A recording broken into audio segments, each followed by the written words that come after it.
Vatandaşı da bilgilendirmek amacıyla Sayın Valim, her broşürlerimiz var.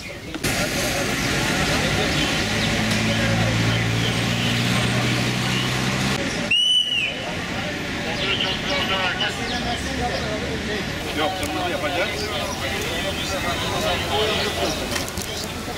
Evet. İçişleri Bakanlığımızın koordinasyonunda tüm ülkemizde olduğu gibi ilimizde de yaya güvenliğine yönelik 2019 yılından itibaren bir dizi kampanya ve çalışmaları başlattık ve sürdürüyoruz.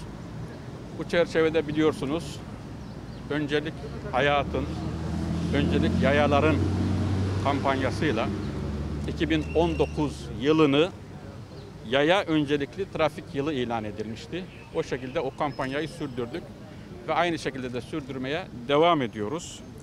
Trafikte yaya güvenliği biliyorsunuz çok önemli. Bu çerçevede özellikle trafik ışığı olmayan yaya geçitlerinde bugün de kırmızı çizgimizi çizdik. Yani yayaların güvenliği bizim kırmızı çizgimiz. Bu anlamda tüm sürücülerimize buradan bir kez daha ifade edelim ki özellikle okul önlerinde ve yine trafik ışığı olmayan yaya geçitlerinde yaya geçen vatandaşlarımıza mutlaka öncelik verilmesi, sürücü arkadaşlarımızın bu konuda duyarlı davranması ve bu anlamda yaya geçitlerine yaklaşırken mutlaka süratini azaltmalı ve eğer bir yaya vatandaşımız geçiyorsa ona öncelik vermesini arzu ediyoruz. Bu anlamda 2018 yılında düzenleme de yapılmıştır kanunen. Bu çerçevede biz de bugün bu farkındalığı artırmak üzere tüm birimlerimizle, başta ben olmak üzere ilçe kaymakamlarımız, sivil toplum kuruluşlarımız, kamu kurum ve kuruluşlarımızın yetkilileri, Şoförler Derneğimiz hepsiyle beraber bu konuda farkındalık oluşturmak üzere alandayız, meydandayız. İnanıyorum ki bu tür çalışmalarımız çok olumlu neticeler verdi, vermeye de devam edecek. Bu anlamda şunu da sizinle paylaşmak isterim. Bu kampanyalar çerçevesinde yaptığımız çalışmalar sonucunda ilimizde yayalarla ilgili olarak ölümlü trafik kazalarında %17, yaralamalı trafik kazalarında %32 oranında azalma meydana gelmiştir. 2019 yılına göre 2020 yılında bu söylediğim oranlarda azalma meydana gelmiştir.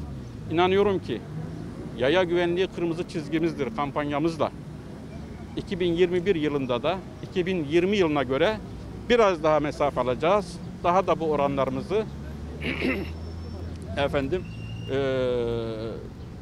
yaya ile ilgili, ölümlü yayaların ölümlü trafik kazalarında ve yaralamalı trafik kazalarında daha fazla azalışı meydana getirmiş olacağız. Ben bu anlamda tüm sürücülerimizi bir kez daha bu kampanyaya destek vermeye, bu konuda bilinçli olmaya davet ediyorum. Bu konuda bu kurallara uyan tüm sürücülerimize, tüm yayalarımıza huzurlarınızda bir kez daha teşekkür ediyorum. Kampanyamızın ilimize, ülkemize hayırlı olmasını, başarılı olmasını diliyorum. Hepinize çok teşekkür ediyorum.